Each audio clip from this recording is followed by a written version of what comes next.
Welcome to today's video, Thursday the 11th of June. Some interesting information has come out of South Africa about comorbidities. And we've got some news that's not so good from Russia and the United States. And some intriguing data from China that shows this pandemic may have begun quite a bit earlier than we'd thought. So let's go on to some detail today. Now, the global cases are nearly 7.5 million, and the global deaths are getting on for 500,000 now, 417,000. But of course, these are going to carry on increasing. These are cumulative data. Now, coming on to South Africa, 55,000 cases, 1,200 deaths so far registered in South Africa. Now, for some time on this video series, I've been expressing concern about African countries based on the large volume of comorbidities that are there already, diseases people already have, such as tuberculosis, malaria, HIV and diabetes. And the South African authorities are starting to do some fairly quantitative work on this, so we are starting to get some answers on this. And the news is not particularly good. So South Africa, there's 7.8 million cases of HIV. So nearly 8 million people are living with human immunodeficiency virus, which of course causes the acquired immunodeficiency syndrome. 300,000 people have TB, currently have TB. So the Western Cape Department of Health has analysed 13,000 cases and 435 deaths. And what they've found so far from this data is that people with HIV are 2.7 times more likely to die. So nearly 3 times more likely to die. 2.7 times more likely to die if someone has HIV as opposed to someone who does not have HIV.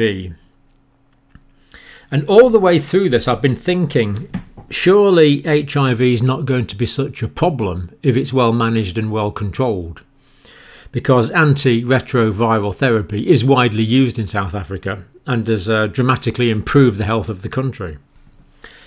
But the unfortunate thing about this data is it's showing that it's whether someone has HIV or not how well their viral load is suppressed by highly active antiretroviral therapy, that indicates this poor prognosis.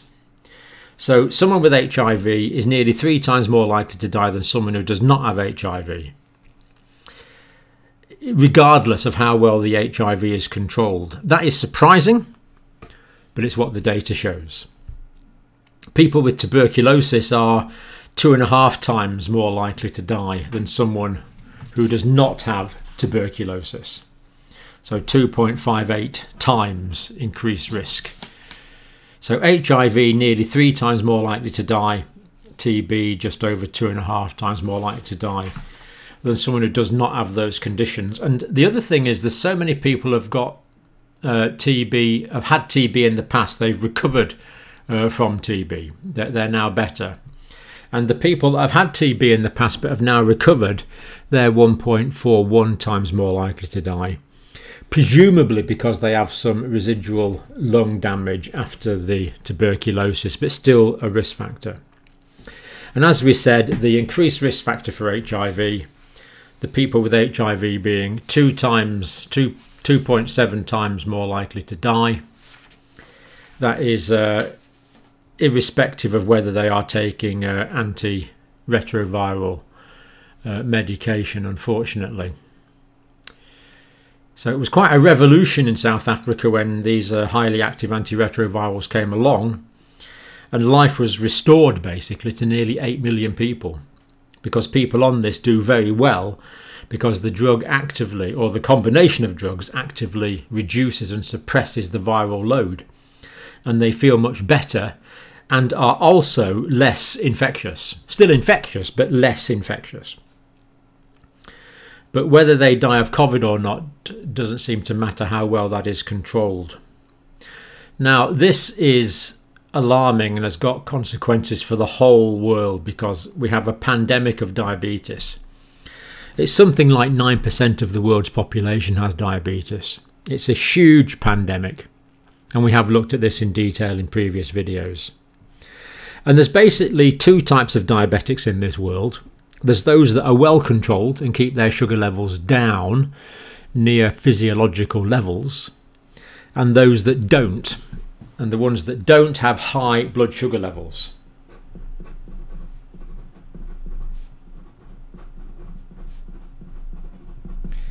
They have hyperglycemia, chronically high blood sugar levels. And immune cells do not like functioning in sugary environments, so it's not surprising. And a lot of people with diabetes don't realise they have it. This is what we call one of these iceberg conditions. So many people have it, but don't realise that they have it. And what we find is poorly controlled diabetes associated with hyperglycemia, they are 13 times more likely to die than someone who does not have diabetes, compared to someone who's got well-controlled diabetes who are 4.65 times more likely to die. So bad controlled diabetes, 13 times more likely to die. Well-controlled diabetes, still 4.5 times more likely to die than someone without diabetes. So this is a very significant comorbidity. So if you think you might have diabetes, whatever you do, get yourself tested. If you get your diabetes tested and you get it under control, then you are reducing your chances of dying quite significantly. If you're uncontrolled, you're 13 times more likely to die than a healthy person. But if it's controlled, that goes down to 4.65, which is still a significant increase. Now, in this study in the Western Cape, 8% of coronavirus deaths could be linked to HIV, reflecting the very high prevalence of HIV in South Africa. Now, the epidemiologists in South Africa say they need to do more work to disentangle the effects of obesity and poverty. So obesity and poverty are also very prevalent in South Africa. And of course, many of the people that have HIV are poor and have obesity. So the factors are difficult to disentangle, but obesity, of course, is associated with the greater risk of diabetes. So more work to do on that, but this is what it's looking like at the moment. What is going well for South Africa is the younger demographic, because many of the older people have already died from HIV, unfortunately. So a terrible indictment that there's so many young people in South Africa proportionately, because that means a lot of the older people have already died. So significant news on comorbidities there. One of the things I still haven't seen any data on, so we've had data now that indicates that it's much better if we control diabetes. That's going to reduce the chances of death in COVID-19 infection if the diabetes is well controlled. But yet yesterday, I was talking to Dr. Hall on the video yesterday, and between the two of us, we assumed that someone with controlled hypertension, someone with controlled high blood pressure would be less at risk than someone with uncontrolled hypertension, but we didn't know. So we see the situation where the degree of control is absolutely crucial in diabetes in terms of COVID-19, but the chances of dying from COVID-19 don't seem to be affected by the degree of control in HIV. That's what the data is showing so far. What it is for hypertension, as of now, I don't know. But from that data, I think we can certainly say very assertively, get your diabetes under good control. And if you think you might be diabetic and it's not been diagnosed, get a blood test, test your urine, get the HbA1c levels done and get diagnosed on diabetes. And then you can start managing it, and that will greatly reduce your risk of mortality from COVID-19 if you have it. Obviously, if you have HIV, you need to carry on managing your HIV as well as you can, because you're at risk from other infections as well as COVID-19, but it doesn't seem to make a difference to the mortality. Surprising, but we have to believe the data wherever it leads. Now, the United States, a few references there to look at. This was from yesterday. This is from the Centre of Disease Control. We're not well, probably by now, in fact, there's 2 million. In fact, there is over 2 million cases in the United States now. I have seen more up-to-date data than this. It's over 2 million now, cases in the United States. And of course, cumulative, the death rate continues to increase. Now, the situation in the United States is fairly variable. It varies quite a bit from state to state. And some cases have fairly low levels. In fact, I've got a graph, I'll show you that. Some states have fairly low levels, while other states have fairly high levels. So we can look at this here now. So, for example, we remember those early cases up there in Washington State. Oregon increasing, but still lower than places like California. Texas has got a high rate. Louisiana has got a high rate. Florida, Georgia, high rates. Michigan, challenging my geography now. Illinois has got a fairly high rate. New England states here, New York, Pennsylvania, New Hampshire. Is that one? That one's what one's that? That's New Hampshire there, isn't it? I think. Yeah. Okay. Anyway, New England area, quite a few cases, but we see that there's lower numbers, for example, in Maine, and much lower numbers in Wyoming and Montana, which is good, and in intermediate amounts in states such as North Dakota, South Dakota. So we see a fairly patchy picture over the United States with different levels in different states. But there are some states that are showing a definite upward trend, and there's important things we can learn from this as well. So I want to bring to your attention the case of Arizona. Now, Arizona, there's a spike in cases due to reduced social distancing and not wearing masks. Now, if you live in Arizona and you find people are wearing lots of masks, do let me know, but this is the information I'm getting at the moment. Now, in Arizona, 11 hospitals have full ITUs, and the cases are still increasing, so this is going to be an increasing problem in Arizona. Now, the increasing cases are happening now in June, and of course the lockdown was lifted on the 15th of May, so what we're seeing here is about a 4-week delay. So from when there is increase in social contacts to the position of increased cases, so we're now on the 11th of June, and we're now seeing the adverse effects of the easing in lockdown that happened on the 15th of May. So we have this quite significant delay, really, between the increased social contact and the increased number of cases, because the incubation period is typically 6 or 7 days, and then it can take a week or two for people to get sick after that. They'll probably have an initial illness, but the people that get more complicated disease, it's often but not always delayed. Arizona, there's been 7,000 new cases in Arizona alone since the 4th of June, so the cases there are well and truly on the way up, unfortunately. And that state is an example because in all of these states, weekly cases are also increasing. And I think it's probably worth paying a bit of attention to these. So let's look through these states, and we find out there's an increase in the number of cases in Oregon, Nevada, Utah, New Mexico, Texas, Oklahoma, Arkansas, Missouri, Louisiana, Kentucky, Tennessee, North Carolina, South Carolina, Georgia, Florida, South Dakota, Michigan, Vermont, New Hampshire, and Massachusetts. So in all of those cases, the number of cases, in all of those states, the number of cases is increasing. Partly because of reduced lockdowns, and as we'll see in the next week or so, because of the demonstrations and riots that have occurred. Obviously people rioting don't worry too much about social distancing, but even people in the demonstrations have not been socially distancing, and not all have been wearing masks by any means. Remember, wearing masks is part of an overall strategy. That overall strategy is social distancing, wearing masks, and of course immaculate hand hygiene.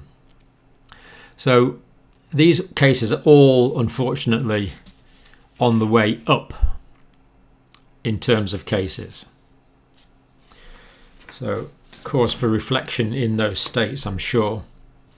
Now Burundi, sub-Saharan Africa, 82 cases and one death.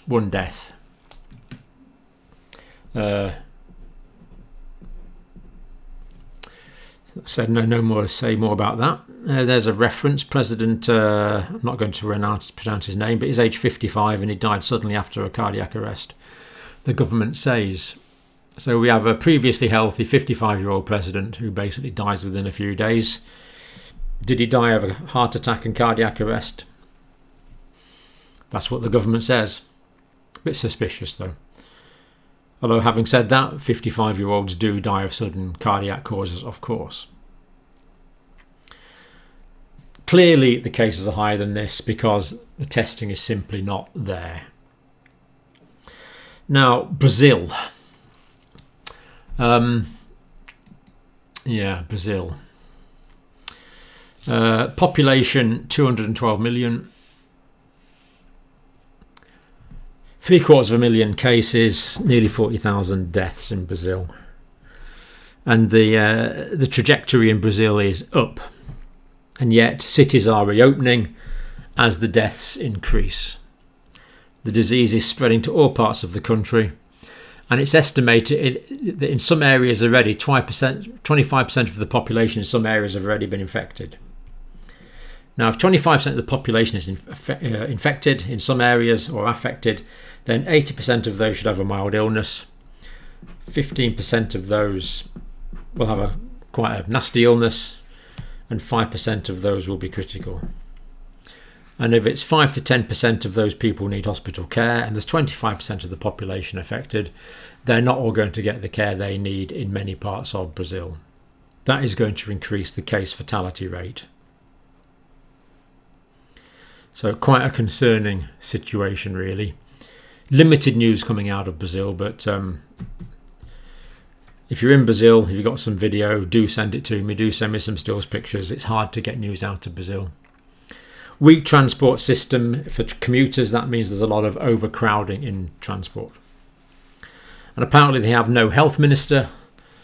I don't want to get it wrong, but I believe there's a military person who's in charge of health at the moment, as opposed to a health minister. I imagine military people are very good at doing military activities, and health ministers are better at being health ministers, but there you go. President wants all symptomatic cases to be prescribed hydroxychloroquine. 2 senior doctors have refused, and there's no question there's an attempt to change the data presentation. Having said that, the data gathering systems in Brazil are good and can work somewhat independently of the government. Now, I just mentioned there fairly casually in passing that we could well be in a situation where there's going to be more people trying to get hospital places. In fact, this could happen in Arizona shortly as well. But in Brazil, there's going to be a lot more people seeking hospital help than the facilities are going to be able to offer. And this has already been the case in New Delhi in India. Now, I've ummed and ahed about showing you this video that some relatives have sent me, but I've decided to show it to you just to get away from the numbers. It is upsetting, so some of you may choose to skip it, but it's a son and a wife trying to find a hospital for their father and husband. They've been round several hospitals already and been refused admission, and here they try to get him in another hospital and are also refused permission to enter the hospital. The hospital was full.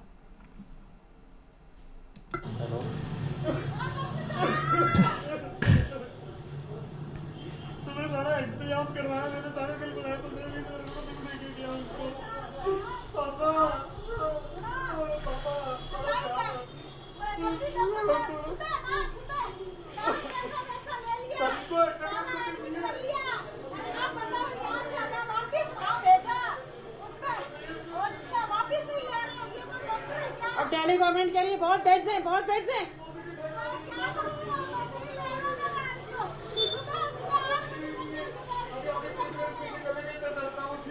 मैं तो लूंगी sir video. एकदम madam इनके गले में दर्द था, ठीक हो गए थे, एकदम ठीक हो गए थे और अब एकदम से दिक्कत इन्होंने क्रिएट कर दी। मैं एम्बुलेंस में लेके गया हूँ, यहाँ से 8 हॉस्पिटल लेके गया, मुझे कह रहे यहाँ ले जाओ, यहाँ ले जाओ। अरे कोविड पॉजिटिव है कहाँ से यार, कमाल हो कोविड पॉजिटिव। बंदा मर जाएगा तो आप मरने वाले हो। सुबह को ठीक है, रिक्शे से लेके गया यहाँ से 15,000 का वहाँ से भी मेरा 7,000 का हिसाब है। मेरा बच्चा आ गया, मैं क्या करूँगा यहाँ से? तुम तो एक मिनट में बोल दोगे अपना अपना। अब 100 नंबर कॉल करो सर, 100 नंबर कॉल करो आप। मेडिकल मेरी मम्मी हो रही है वहाँ पे, बहुत से लोग सुबह से हम लगे पड़े हैं, सामने मेडिकल से पूछिए। आप सर 100 नंबर पे कॉल करो।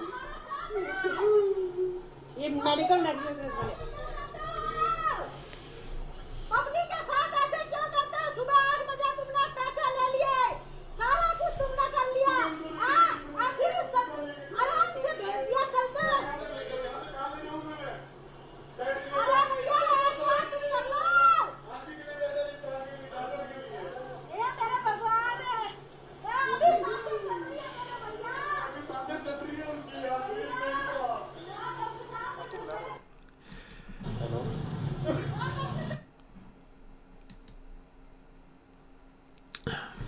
So we see the family were refused admission to another hospital. I have had that video translated and verified, so that was what was happening. The hospital were refusing to admit, and the gentleman in question did die. This is the reality of people not being able to access medical care. Now, Moscow. All self-isolation measures. I've missed a bit. I wanted to do something on Russia first. No, there we go. Russia, yeah. So here we have Russia. About 500,000 cases and 6,500 deaths. Now, in Moscow, self-isolation measures have been lifted. Life essentially returning to normal, and masks mandatory in public, but this isn't complied with, unfortunately. So that was interesting. Now, in parts of Russia, there was a part of Russia where the regional governor reported death rates as being way higher than the official figures were showing. So I'll give you details on that on the next video, but there's no real question that the actual figures in Russia are much higher than are being officially reported. Now, China. This is interesting. Of course, as you might remember, the 31st of December, China notified the World Health Organization. But Harvard Medical School have been doing some research, and major Wuhan hospitals last autumn. Now, what they looked at here was they looked at satellite data from 2019 compared to satellite data from 2018, the year before.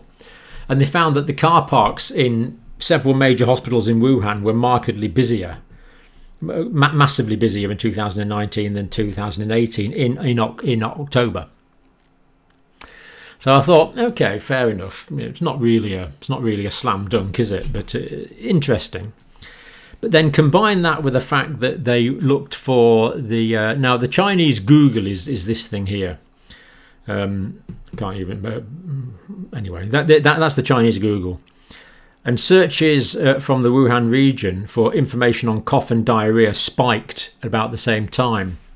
So you put together that the car parks were chock-a-block in 2019 and nothing like as busy in 2018. And lots of people in Wuhan in October were doing internet searches for cough and diarrhea. That makes you think, October, not November, and potentially even earlier than that. So we really need the Chinese authorities to step up to the plate here and open up to international interrogation.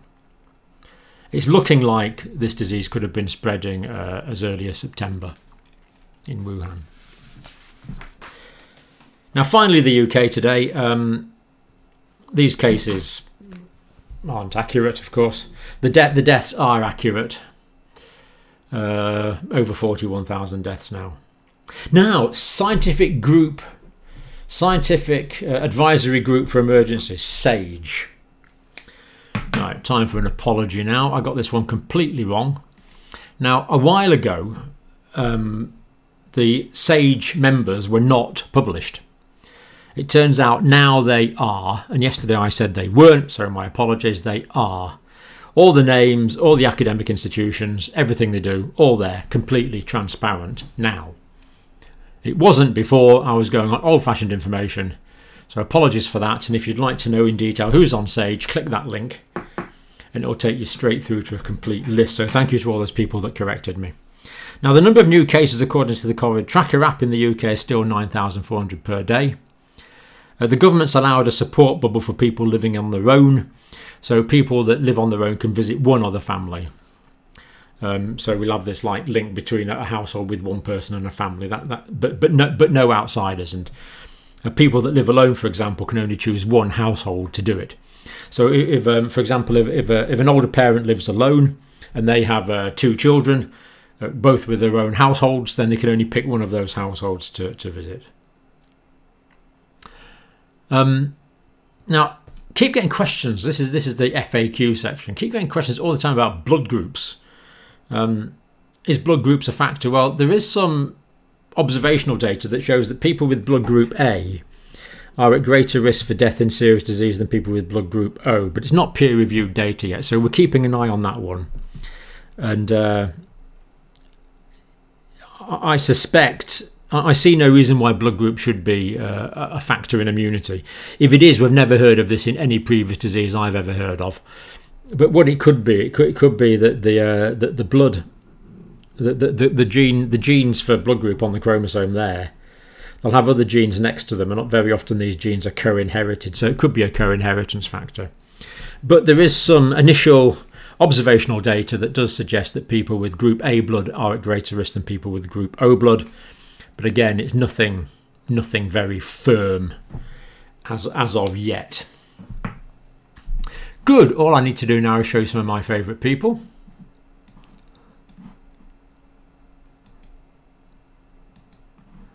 There we are. Who have we got today?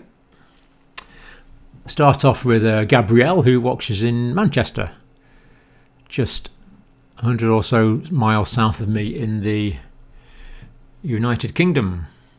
Good to know you're watching. This is George, and I'm not sure where George watches, but I'm glad to see that you are. And tonic water used to have quinine in it. I don't know whether it still does. This is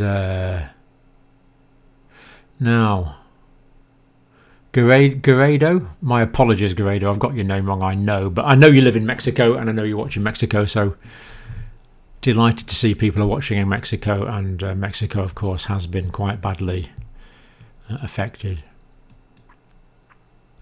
This is Gwen from Chicago, the Windy City. So glad to know you're watching, Gwen, up there in Chicago. Chicago, Illinois, USA. There you go. Thanks, Gwen. Good to know you're watching. This is Heather, who watches in Oregon. So good to know you're watching with your homemade mask, Heather, in Oregon. Excellent.